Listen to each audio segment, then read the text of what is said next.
오늘 아침 우리에게 주시는 하나님 말씀은 다니엘 11장 20절에서 35절까지의 말씀입니다. 다니엘 11장 20절에서 35절까지의 말씀을 봉독하겠습니다.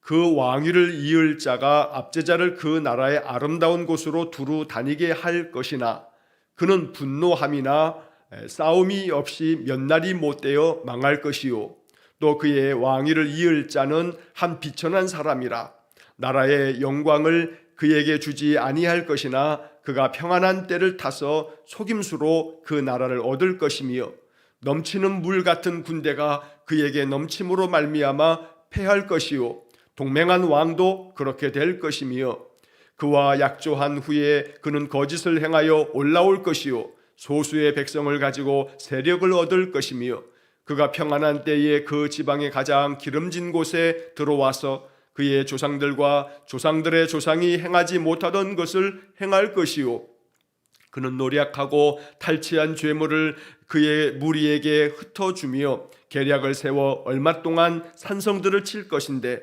때가 이르기까지 그리하리라. 그가 그의 힘을 떨치며 용기를 다하여 큰 군대를 거느리고 남방왕을 칠 것이요 남방왕도 힘이 크고 강한 군대를 거느리고 맞아 싸울 것이나 능히 당하지 못하리니 이는 그들이 계략을 세워 그를 치민이라.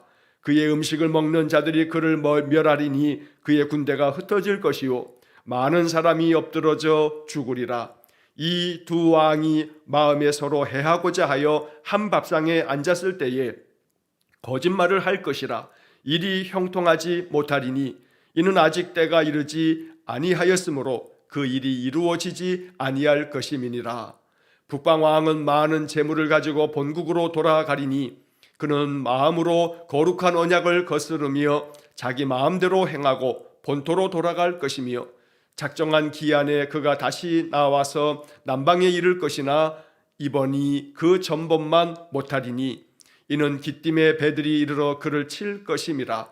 그가 낙심하고 돌아가면서 맺은 거룩한 언약에 분노하였고 자기 땅에 돌아가서는 맺은 거룩한 언약을 배반하는 자들을 살필 것이며 군대는 그의 편에 서서 성소 곧 견고한 곳을 더럽히며 매일 드리는 제사를 폐하며 멸망하게 하는 가증한 것을 세울 것이며 그가 또 언약을 배반하고 악행하는 자를 속임수로 타락시킬 것이나 오직 자기의 하나님을 아는 백성은 강하여 용맹을 떨치리라. 백성 중에 지혜로운 자들이 많은 사람을 가르칠 것이나 그들이 칼날과 불꽃과 사로잡힘과 약탈을 당하여 여러 날 동안 몰락하리라. 그들이 몰락할 때에 도움을 조금 얻을 것이나 많은 사람들이 속임수로 그들과 결합할 것이며 또 그들 중 지혜로운 자 몇 사람이 몰락하여 무리 중에서 연단을 받아 정결하게 되며 희게 되어 마지막 때까지 이르게 하리니 이는 아직 정한 기한이 남았습니다. 아멘. 자, 어제 말씀에 이어서 오늘도 다니엘 11장의 말씀을 20절에서 35절까지 읽었습니다. 자, 어제 11장의 말씀을 이야기하면서 아주 복잡한 그 역사의 이야기들을 살펴보았습니다.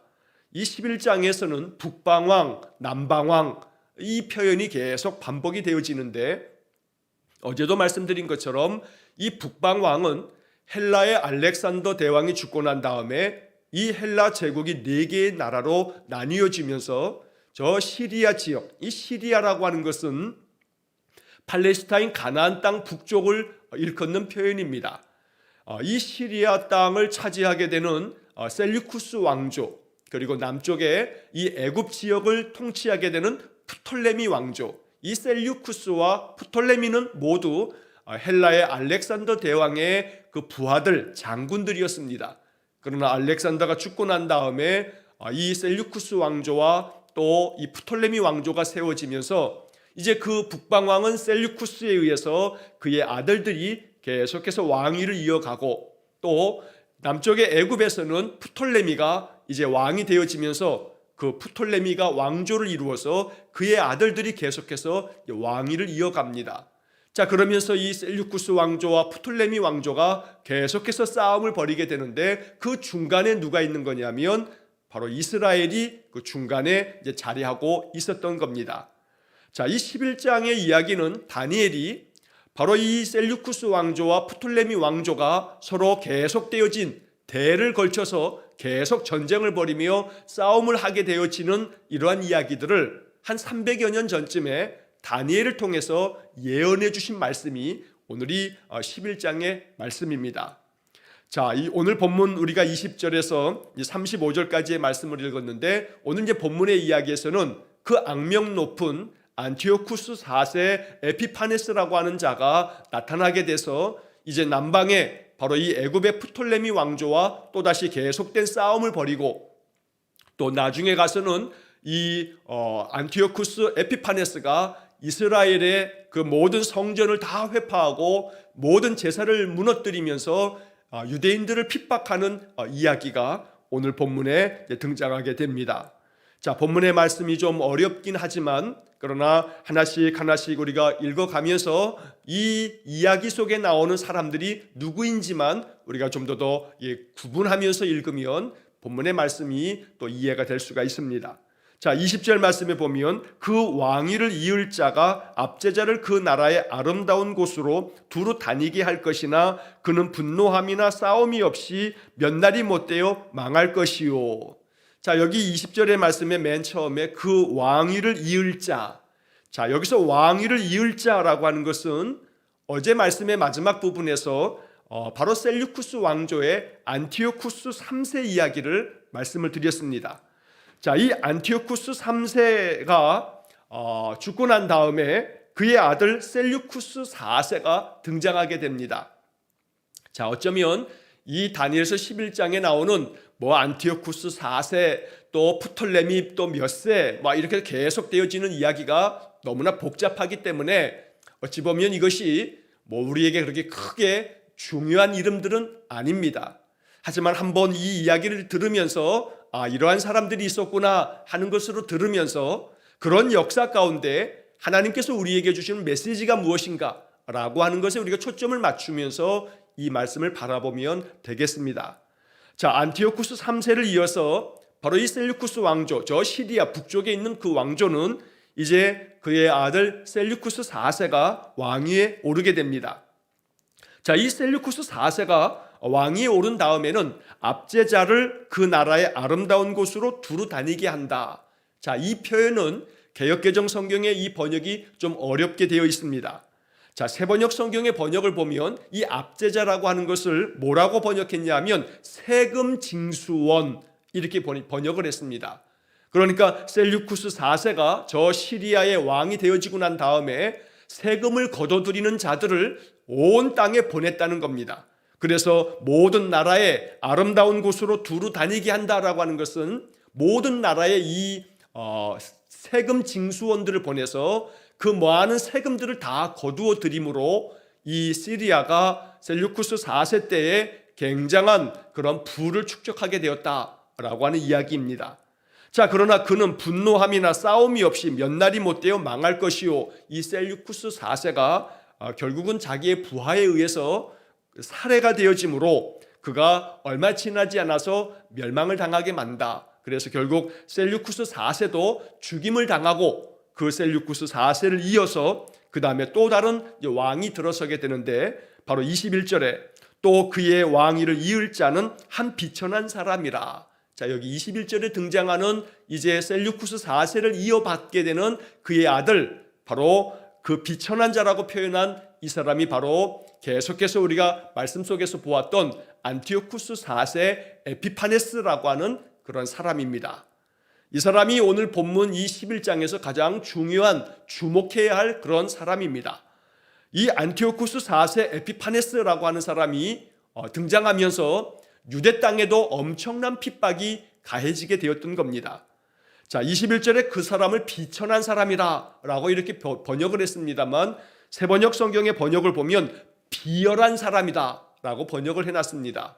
아주 악독한 사람이고 아주 속임수에 능한 사람이고 이 안티오쿠스 4세 에피파네스에 의해서 바로 이스라엘 사람들은 그동안에 경험해보지 못한 핍박을 당해야 했던 겁니다. 그래서 성경학자들은 성경에 나오는 적그리스도, 성경에 나오는 하나님을 대적하는 그 원수 중에 바로 이 안티오쿠스 4세 에피파네스를 아주 대표적인 인물로 그렇게 해석을 하곤 합니다. 자, 21절의 그 중간에 보게 되면 나라의 영광을 그에게 주지 아니할 것이나, 자, 이 말은 이 안티오쿠스 4세 에피파네스는 원래 왕이 될 사람은 아닙니다. 왜냐하면 그의 아버지 셀류쿠스 4세에게는 아들들이 있었는데 바로 이 안티오쿠스 4세 에피파네스는 셀류쿠스 4세의 두 번째 아들입니다. 그 당시에는 장자가 왕위를 계속 이어받기 때문에 안티오쿠스 4세는 바로 이 왕의 자리에 합당한 사람이 원래는 아니었던 겁니다. 그러나 그가 속임수를 써서 그가 왕의 자리를 차지하게 되면서 나라를 얻게 될 것이다 라고 하는 이야기를 21절에서 말하고 있는 겁니다. 나라의 영광을 그에게 주지 아니할 것이지만 그가 속임수를 써서 그 나라를 차지하게 되어질 것이다 라고 예언하고 있는 것입니다. 자, 반면에 22절의 말씀에 넘치는 물 같은 군대가 그에게 넘침으로 말미암아 패할 것이요. 자, 이 넘치는 물 같은 군대라고 하는 것은 바로 이 안티오쿠스 4세가 왕의 자리를 차지하게 되어지면서 그의 많은 부하들이 이 안티오쿠스 4세를 반대합니다. 그래서 그 일로 인해서 그 나라 안에 내분이 생기게 되지만, 그러나 이 안티오쿠스 4세가 내분을 일으켰던 모든 부하들을 다 무너뜨리면서 이 안티오쿠스 4세가 힘을 발휘하게 되는 겁니다. 그 다음에 동맹한 왕도 그렇게 될 것이며 라고 말하고 있는데, 이 동맹한 왕이라고 하는 것은 바로 이 유대 땅에서 시리아 남쪽에 바로 이스라엘 사람들이 살고 있었는데, 그 유대 나라의 그 당시에 대제사장이 오니아스라고 하는 사람입니다. 오니아스 3세라고 하는 사람이 바로 이스라엘을 다스리고 있는 총 최고 지도자였었는데, 바로 이 시리아의 안티오쿠스 4세와 동맹을 맺었다가 나중에 가서는 결국에 가서 이 안티오쿠스 4세에 의해서 바로 이 유대 땅도 결국은 그의 손아귀에 들어가는 그러한 역사를 예언하고 있는 말씀입니다. 자, 23절의 말씀에 그와 약조한 후에 그는 거짓을 행하여 올라올 것이요.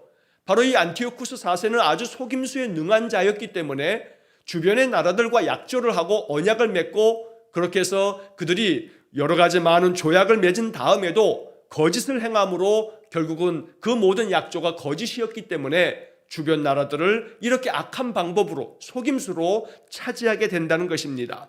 소수의 백성을 가지고 세력을 얻을 것이며, 처음에는 작게 시작된 이 바로 안티오쿠스 4세가 점점 이렇게 속임수로 거짓으로 주변 나라들과 그저 이렇게 조약을 맺었다가도 그것을 파기하고, 그러면서 그들을 섬멸하면서 이 시리아 땅이 점점 더 아주 확장되어지는, 그래서 안티오쿠스 에피파네스가 점점 더 세력을 얻게 되어질 것이라 라고 하는 말씀을 이야기한 겁니다. 자, 24절의 말씀에 보면 그가 평안한 때에 그 지방의 가장 기름진 곳에 들어와서 그의 조상들과 조상들의 조상이 행하지 못하던 것을 행할 것이요, 그는 노략하고 탈취한 죄물을 무리에게 흩어주며 계략을 세워 얼마 동안 산성들을 칠 것인데 때가 이르기까지 그리하리라. 자, 이 24절의 말씀이 길게 기록되어져 있습니다만, 바로 앞에서 쭉 이야기하고 있는 것처럼 안티오쿠스 4세 에피파네스, 바로 이 사람이 점점 더 세력을 확장하면서 많은 나라들을, 그 기름진 것들을 다 차지하게 되면서 그들의 조상들, 즉 셀류쿠스 왕조의 8번째 왕인데, 이 안티오쿠스 4세 8번째 왕이었던 이 사람이 그들 조상들이 한 번도 경험해 보지 못한 그러한 강대한 나라가 점점 되어지게 되었다라고 하는 이야기입니다.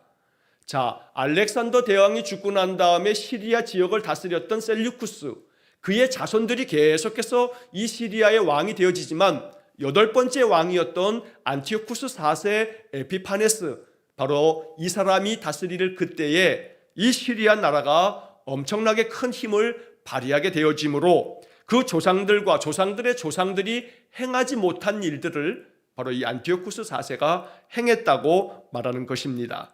자, 그는 주변의 많은 나라들과 조약을 맺었다가도 이것을 다 뒤바꿔서 그 나라들을 차지하게 되면서 많은 재물을 얻게 됩니다. 그래서 노략하고 탈취한 재물들을 바로 다 그 시리아 백성들에게 또 부하들에게 나누어 주면서 그래서 점점 더 힘을 얻게 됩니다.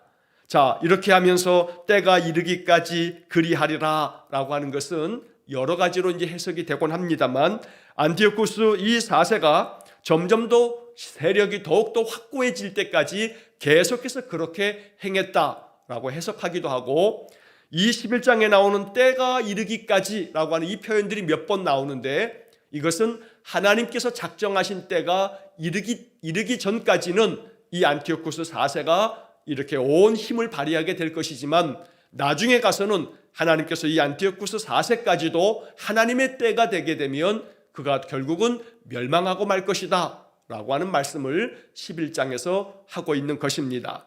자, 25절의 말씀에 보면 그가 그의 힘을 떨치며 용기를 다하여 큰 군대를 거느리고 남방왕을 칠 것이요. 자, 이제 안티오쿠스 4세가 점점 더 힘을 확장하면서 용기를 가지고 큰 군대를 거느리고 저 남쪽에 애굽 땅에, 이집트 땅에 있는 그 남방 왕을 치러 갑니다. 전쟁이 벌어지는 겁니다. 자, 그래서 오늘 이 본문의 말씀에 25절에 나오는 남방 왕은 누구냐면 프톨레미 왕조에서 쭉 이어져 내려왔던 프톨레미 6세를 말하는 겁니다. 프톨레미 왕조의 6번째 왕이었던 이 프톨레미 6세와 전쟁을 벌이게 되어지는데, 바로 이 남방 왕 프톨레미 6세도 아주 크고 강한 군대를 거느리고 바로 이 안티오쿠스 4세 에피파네스와 싸움을 벌이지만, 그러나 당해낼 재간이 없었던 겁니다. 자, 그러면서 26절의 말씀에 보게 되면 그의 음식을 먹는 자들이 그를 멸하리니 그의 군대가 흩어질 것이요 많은 사람이 엎드러져 죽으리라. 자, 여기서 그라고 하는 것은 누구냐면 바로 프톨레미 6세를 말하는 겁니다. 자, 북쪽에서는 바로 안티오쿠스 4세가 그 시리아의 왕이 이 애굽을 쳐들어오게 되고, 또 이 애굽 안에서는 내분이 일어나면서 결국에 가서는 이 프톨레미 6세는 자기와 음식을 먹는 그 부하들이 반역을 일으켜서 결국 이 프톨레미 6세도 죽음을 맞이하게 되어지고, 그리고 그의 군대는 다 흩어지게 되고, 그러다 보니까 내부에서 내분이 벌어지므로 이 프톨레미 6세가 무너져 내리면서 결국 저 시리아에서 쳐들어왔던 안티오쿠스 4세 에피파네스의 군대가 이 애굽 땅을 완전히 다 진멸하여 승리를 거두게 된다라고 하는 그런 예언의 말씀입니다. 자, 27절의 말씀에 이 두 왕이 마음이 서로 해하고자 하여 한 밥상에 앉았을 때에 거짓말을 할 것이라 일이 형통하지 못하리니 이는 아직 때가 이르지 아니하였으므로 그 일이 이루어지지 아니할 것임이니라. 결국 저 시리아의 안티오쿠스 4세와 저 이 애굽의 프톨레미 6세가 한때는 서로 협상하기 위해서 한 테이블에 앉아서 한 밥상 안에 앉아서 이렇게 의논하는 듯 했지만, 그러나 마음속에는 서로 해하고자 하는 마음, 서로 마음 가운데 악한 마음으로 저놈을 내가 무너뜨려야 한다, 그런 마음을 가지고 있으면서도 겉으로는 밥상에 앉아서 그저 좋은 협상을 좀 이루자라고 하는 그런 때도 있었다는 겁니다. 그러나 이 일들이 결국은 마음속에 해하고자 하는 마음이 서로에게 있었기 때문에 이것이 이 모든 일들이 형통하게 진행될 수는 없었다는 겁니다. 그리고 그런 모든 일 가운데에는 아직도 때가 되지 아니하였으므로 하나님께서 작정하신 때가 아니었기 때문에 바로 이 프톨레미 왕조와 또 안티오쿠스 4세의 그 협상은 결렬이 되어지면서 결국 이 안티오쿠스 4세가 애굽의 프톨레미 이 6세를 무너뜨리면서 큰 승리를 거두게 될 것이라고 말씀한 것입니다. 자, 이렇게 복잡한 역사 이야기를 배경으로 하고 있기 때문에 이 본문의 말씀을 그냥 글자로만 읽으면 이 속에 담겨져 있는 그 역사적인 이야기를 우리가 알 수가 없는 그런 어려운 본문임에 틀림이 없습니다. 하지만 우리가 이런 말씀을 읽으면서 중요하게 여겨야 할 것은 바로 이 27절의 그 마지막 부분에 나오는 말씀처럼 아직 때가 이르지 아니하였으므로, 결국 이 이야기는 북방 왕이었던 안티오쿠스 4세 에피파네스가 이 애굽에 있는 프톨레미 6세와 전쟁을 벌이는 그 과정 속에서 하나님께서 그 정하신 때가 아직 되어지지 않았기 때문에 결국에 가서 이런 모든 역사를 주장하시는 분은 하나님이시다라고 하는 것을 이야기하고 있는 것이 바로 이 다니엘 11장에서 다루고 있는 핵심 주제가 바로 그것입니다. 자, 여기 이 본문의 말씀을 새번역 성경은 이렇게 번역을 하고 있습니다. 27절에 아직 때가 이르지 아니하였으므로, 자, 새번역 성경은 이 부분을 이렇게 번역합니다. 하나님께서 정하신 때가 오지 않았으므로 그들은 원하는 바를 얻지 못할 것이다. 하나님께서 정하신 때가 이르지 않았기 때문에 바로 안티오쿠스 4세도 프톨레미 6세도 그들이 자기들끼리 원했던, 그렇게 해서 서로 간에 평화로운 그러한 것들을 결코 얻을 수 없게 되며 그들이 서로 싸우고 누구는 누구를 진멸하고 또 결국은 그렇게 해서 나라가 망하게 되고 이러한 역사를 계속해서 반복하게 되었다는 겁니다. 한마디로 말하면 하나님께서 정하신 때가 되지 않았기 때문에 이 땅에 계속된 침략, 또 그 침략에 대한 또다시 계속해서 전쟁이 이어지면서 이 땅에서는 평화가 이르지 아니하고 계속되는 전쟁으로 말미암아 이 모든 역사는 고통의 세월을 더 한참 동안 지내야 된다는 겁니다. 결국 하나님이 정하신 때라고 하는 것은 하나님께서 이 세상 만물을 다스리시면서 온 세상에 평화가 이르게 되어지는 것. 그러나 결국 하나님께서 정하신 때가 이르지 않았기 때문에 저 북방왕 안티오쿠스 4세와 남방왕 프톨레미 6세는 계속된 싸움 속에서 서로가 서로를 죽이고 서로가 서로를 무너뜨리는 그런 악순환을 반복하게 된다는 이야기입니다. 자, 오늘 이 본문의 이야기를 오늘 현대 우리의 역사 가운데로 이 말씀을 가져오면 이런 겁니다. 지금도 여전히 계속 저 러시아는 바로 우크라이나와 전쟁을 벌이고 있습니다. 러시아와 우크라이나의 전쟁은 그들 최고 지도자들 간의 그런 싸움이 아닙니다.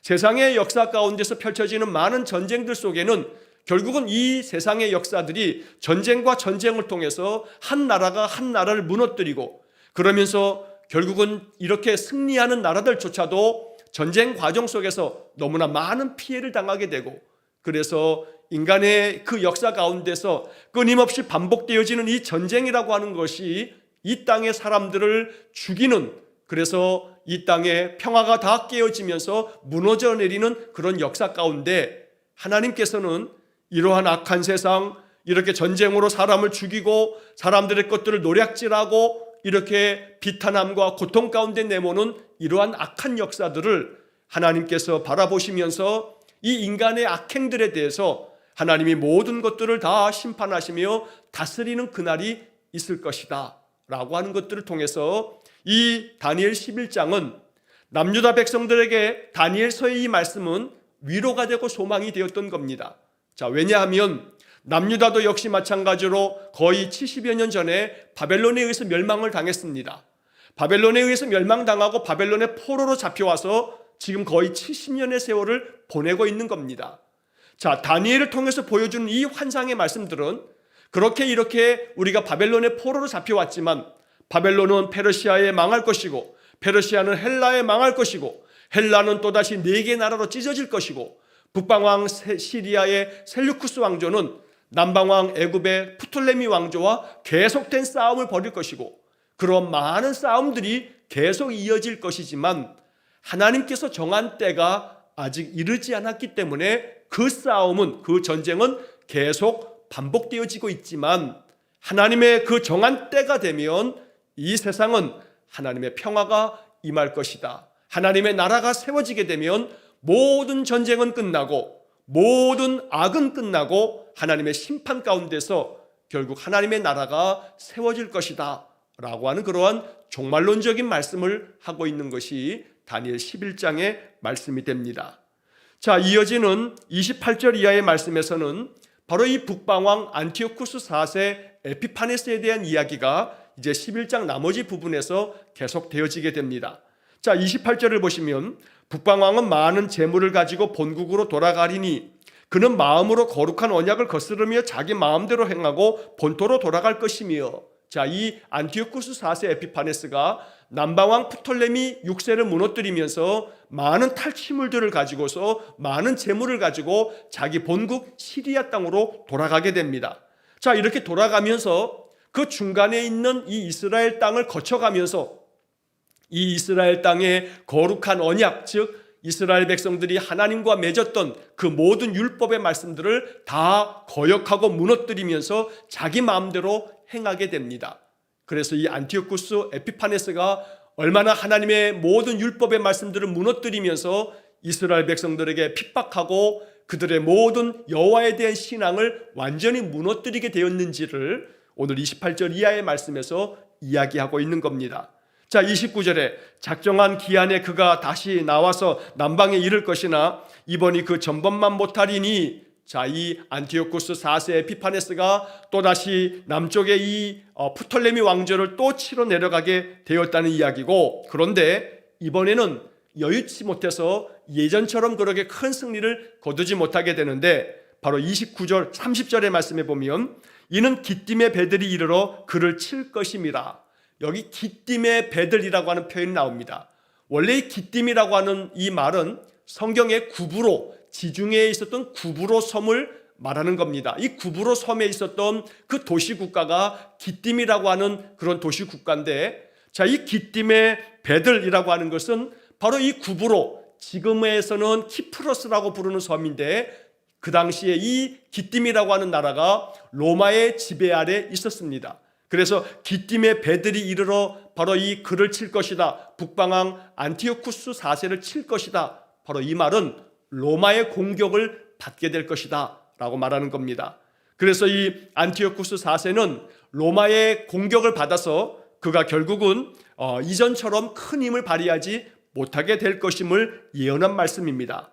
그러나 그럼에도 불구하고 30절에 보게 되면 그가 낙심하여 돌아가면서 맺은 거룩한 언약에 분노하였고, 이 거룩한 언약이라고 하는 것은 이스라엘 백성들이 하나님과 맺은 그 언약, 모든 율법의 말씀, 그래서 이스라엘 백성들에게 분노했다는 것을 말하고 있는 겁니다.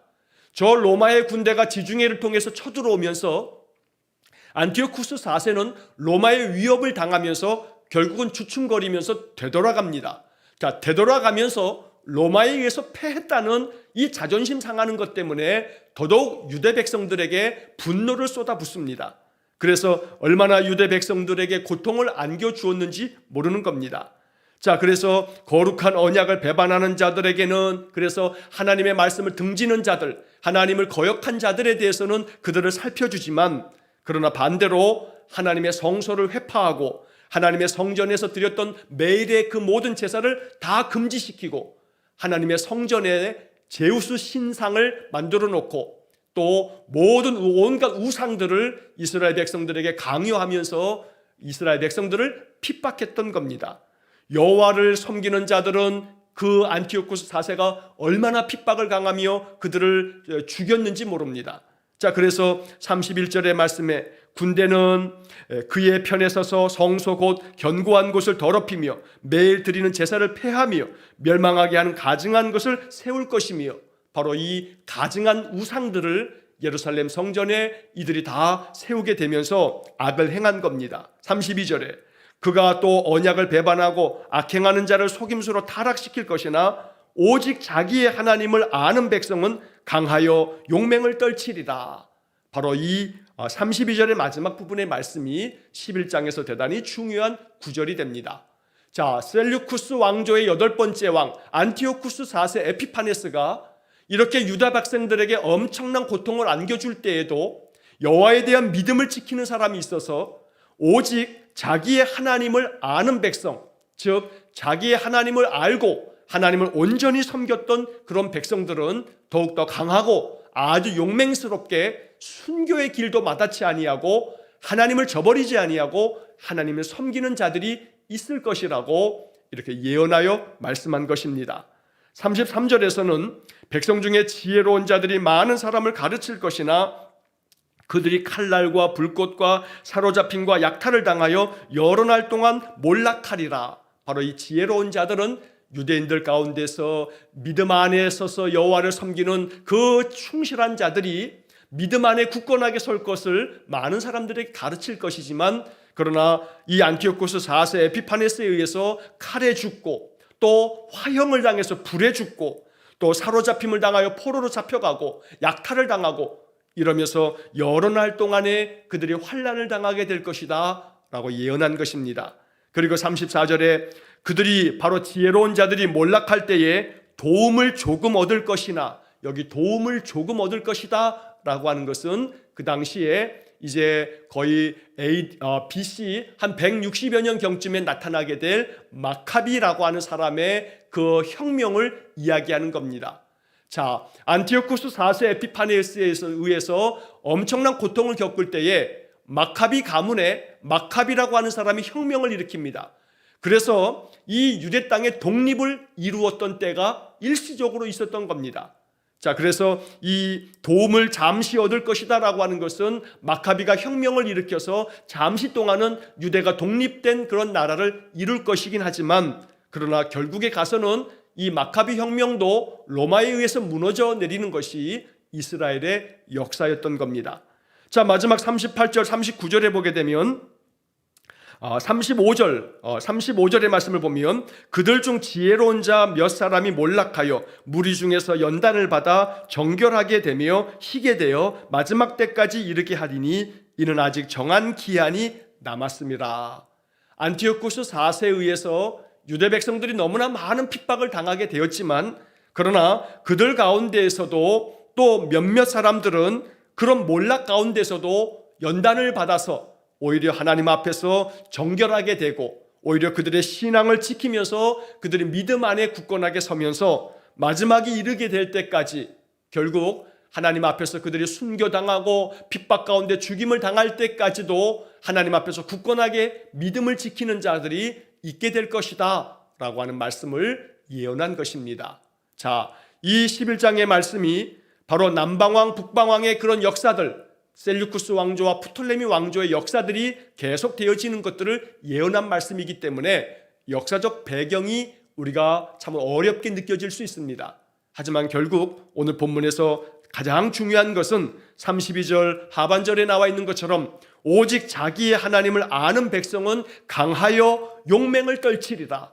다른 것은 몰라도 바로 이 32절 마지막 구절만큼은 마음 깊이 묵상할 수 있기를 간절히 축원합니다. 오직 자기의 하나님을 아는 백성, 오직 여호와 하나님을 섬기는 믿음의 사람들은 더욱더 강하여져서 어떠한 연단과 시련 가운데서도 믿음을 지키면서 하나님을 온전히 섬기는 자들이 있을 것이라고 예언한 것입니다. 자, 이러한 말씀 때문에 바벨론의 포로로 잡혀와 있는 이 이스라엘 백성들은 다니엘의 이 예언의 말씀을 들으면서 우리 역시 마찬가지로 이 바벨론 땅에서 오직 우리의 하나님을 온전히 믿고 섬기면서 우리가 믿음 가운데서 이 고통을 견뎌야 한다라고 하는 위로의 말씀을 듣게 되었던 겁니다. 모든 역사는 역사 가운데서 이 모든 예언의 말씀이 성취되어졌습니다. 그리고 이 말씀은 오늘 우리에게도 하나님 주시는 위로의 말씀이 됩니다.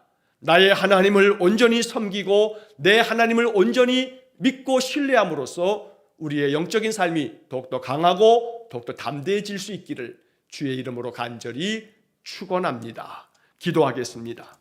하나님께서 정한 때가 이르기 전까지는 저 북방왕 안티오쿠스 4세 에피파네스가 남방왕 셀류쿠스 이 프톨레미 6세와 계속된 전쟁을 벌이며 심지어 이스라엘 땅에도 그가 큰 고통으로 핍박하며 압제하게 되지만, 그러나 오직 여호와를 자기 하나님으로 삼고 여호와를 온전히 신뢰하며 믿음 안에서 굳건하게 서는 자들이 더욱더 강하여 용맹스럽게 믿음을 지킨다는 이 다니엘 11장의 예언의 말씀을 오늘 우리 마음 깊이 묵상하며 어떠한 인생의 시련과 역경 가운데서도 오직 여호와 하나님을 신뢰함으로 하나님을 굳건하게 의지하는 믿음의 힘으로 능히 모든 것들을 견디고 이길 수 있는 우리 성도들 되게 해 주옵소서. 역사의 주인 되신 하나님께서 모든 역사를 주장하시는 것이기에 나의 인생의 모든 삶 또한 하나님께 전적으로 신뢰하며 맡기는 귀한 믿음의 성도들 되게 해 주옵소서.